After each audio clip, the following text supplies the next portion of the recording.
We have a few questions, and then you might have a couple of questions of your own.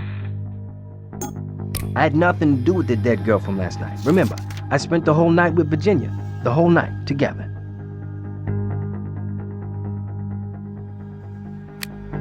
What do you mean she was at some fancy cocktail party? I can't believe this.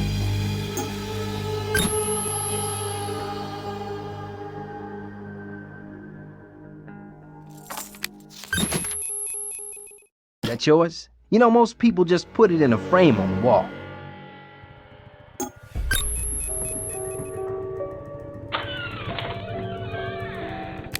Oh, geez, that. Yeah, okay.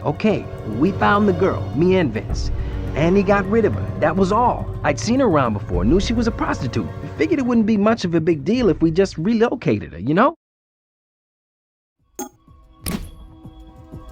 You mean, hid her?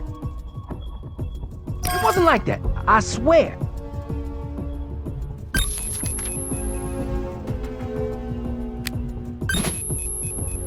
Virginia's real name is Vanessa Dalton. Vanessa Dalton? Wait a sec, you're telling me? No! Told you might have some questions of your own. Yeah, Virginia didn't exist until a year ago. So your business partner and your girlfriend is Vanessa Dalton. No, why would she lie to me? Why don't you tell us the truth about last night? Where were you two? I already told you the truth. We were together.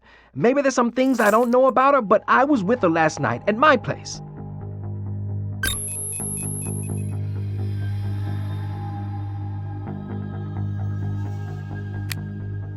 Yeah, you got me. That's my shovel. When we called you guys about the girl, I knew I had to dump it. How'd you find it anyway?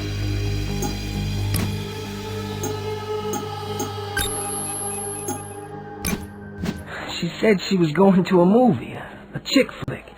She said I'd be bored. We agreed it'd be best to say we'd been with each other. But bring her in here, we'll sort this out. Vanessa said she's moving on. She asked that we not give you her forwarding information. Sorry. She left me. She lied and she left me. I got nothing. What do I need to say to be put in a cage? All right, I killed them. I shoved swords down those women's throats until they choked to death on their own ice-cold blood. Is that enough? That's his broken heart talking. And you know what? Vital organs make notoriously bad witnesses. His confession actually points to his innocence. The killer would know that the sword wasn't what killed Bunny. And as for Monica Green, Sid just called and said he's got some autopsy results.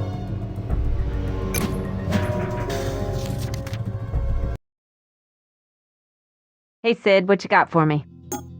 Well, initial examination shows her final moments were similar to Bunny's. Injection of deadly toxins in the neck, lacerations in her esophagus, consistent with a sword being shoved into and then pulled out of her throat. Grisly.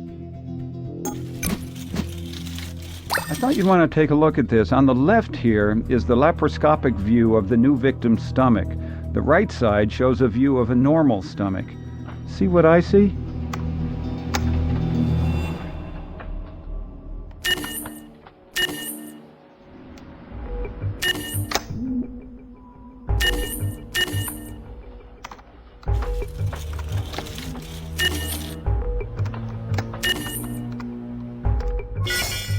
That's right, hard candies. I don't think the candy made the sword go down any easier, though. I'm gonna head over to the lab right now, see if I can identify just what type of sweet it was.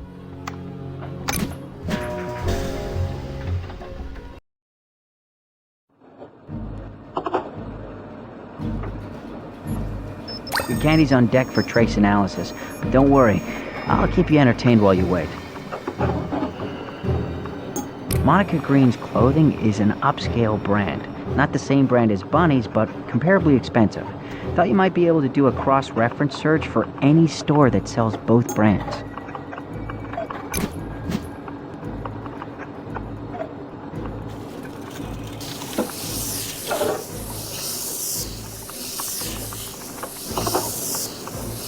That's it.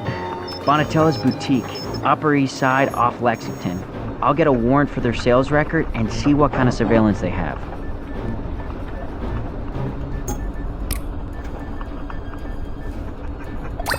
Looks like it's time to take a hard look at the hard candy. The sample image on the left is from the candy box found in the theater. The right side is from the Vic's stomach. See if they match up.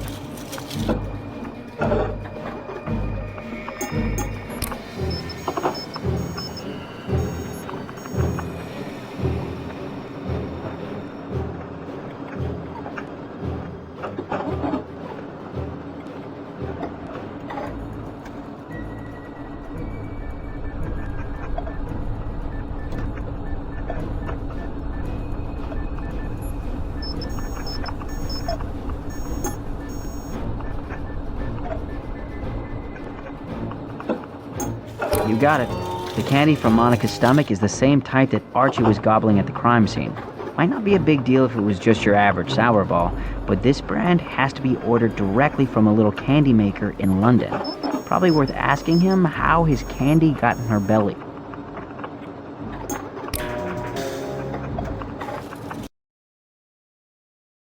APB on the local fast food joints turned up Archie. Mr. Fox, sorry to tear you away from your burger. I eat like 6 times a day. I've got a big appetite. Voracious, my uncle says.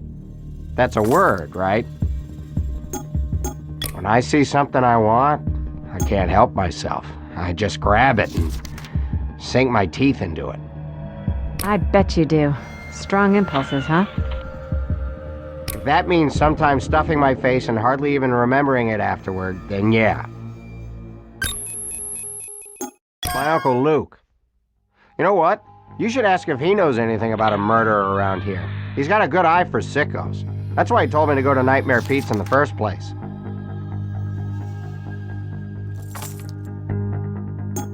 Want you in there right when the owners arrive, he said.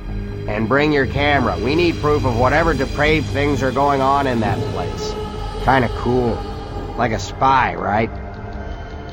But who'd have thought I'd see what I saw? My guess is your uncle did.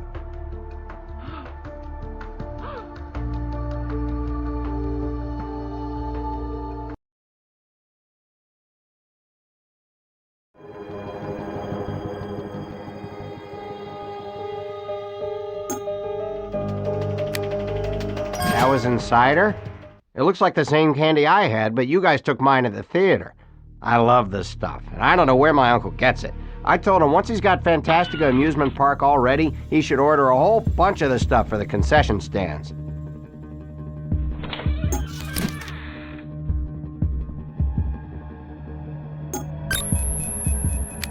Yeah, those candies are my favorite. We need to look around Lucas Trenton's office at the construction site, but his taste in candy isn't enough for a warrant. How about his taste in clothing? Lab just got sales records from Bonatella's boutique. Lucas Trenton's the one customer in the last month who bought the particular combination of clothing that we found on our victims. That's enough for a warrant. Let's check out his office.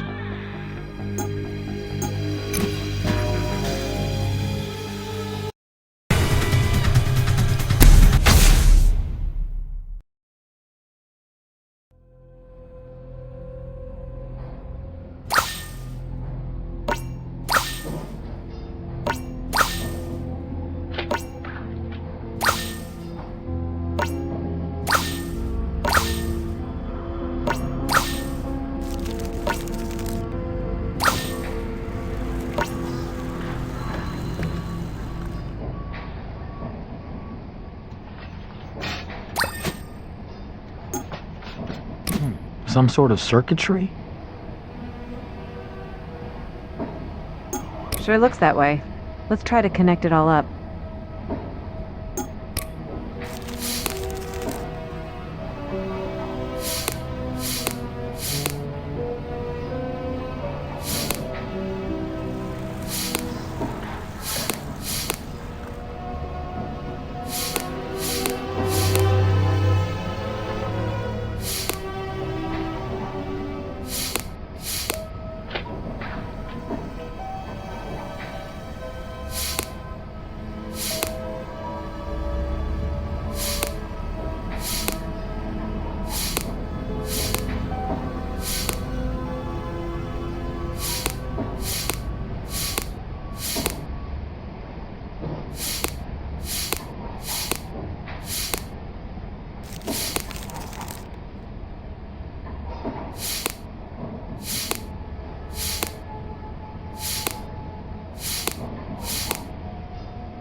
Okay, so what's this, a hiding spot of some sort?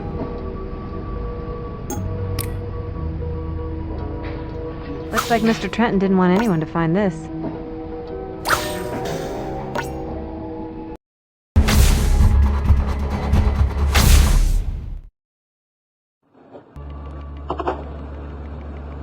Here's something else. The tube of lipstick we found contains epithelials. Let's see if we can match the DNA from these skin cells to DNA from our two Vicks.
That's about as perfect a chromosomal match as you can get.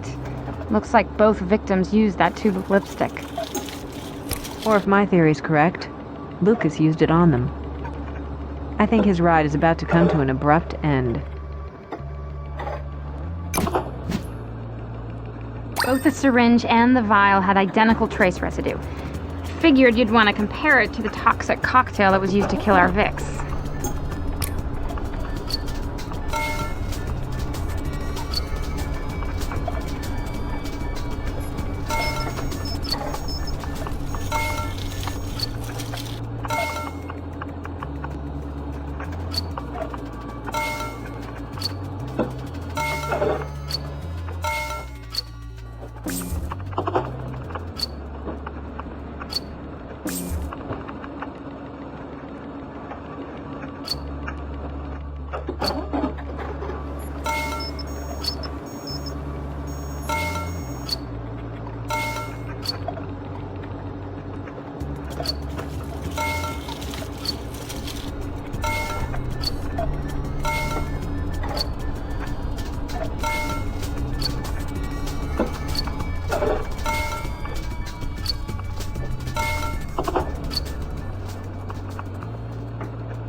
That proves it.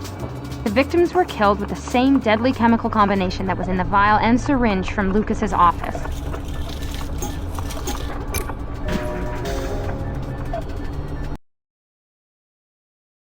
Could we be quick about this? I have work to do, you know.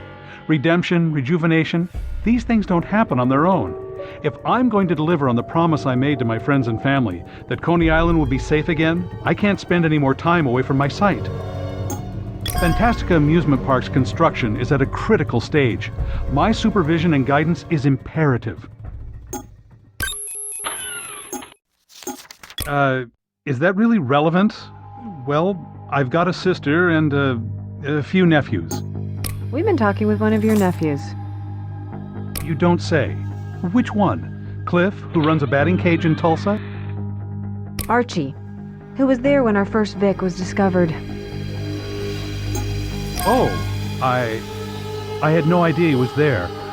You know, now that you mention him, Archie has always possessed an unpredictable temperament. Whether he's capable of double homicide? That's not for me to say. Just some trash I picked up at my site that I must have forgotten to throw away.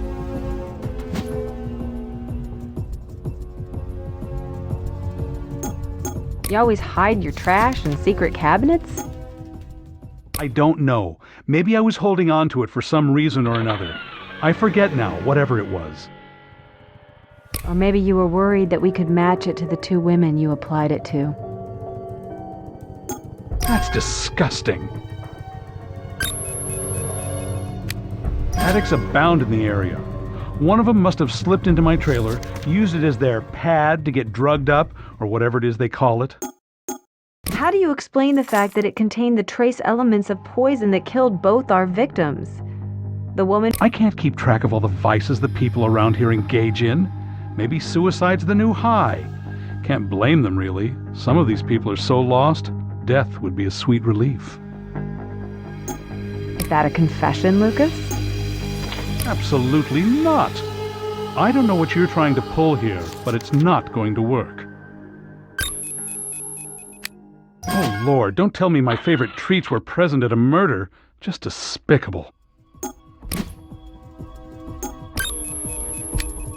Certainly, I'm not the only New Yorker who orders candy. Anyway, I just opened a new box when it disappeared from my office. Could have been any sideshow creep who broke into the trailer and snatched it.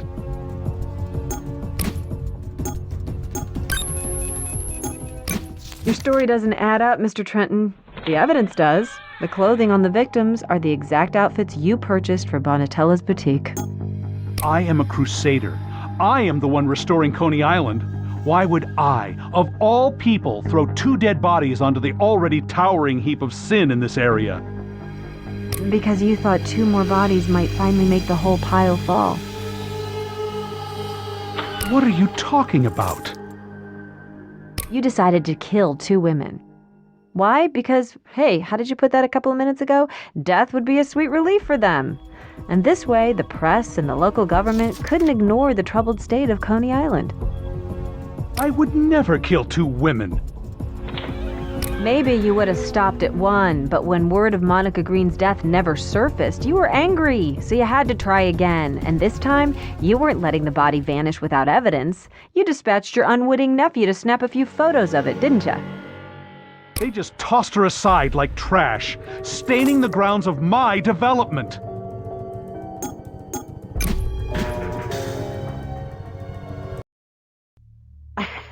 And you treated her with respect? Please, you injected poison into her neck and shoved a sword down her throat. More respect than those girls deserved. They were a sacrifice, and it wasn't cheap. After they were gone, I dressed them beautifully, made them pretty again, so that their exits from this life would be accompanied by a grace and dignity they would never find while living. That heap of sin will fall one day, and you and all the others who let it gather will be crushed under its tremendous weight.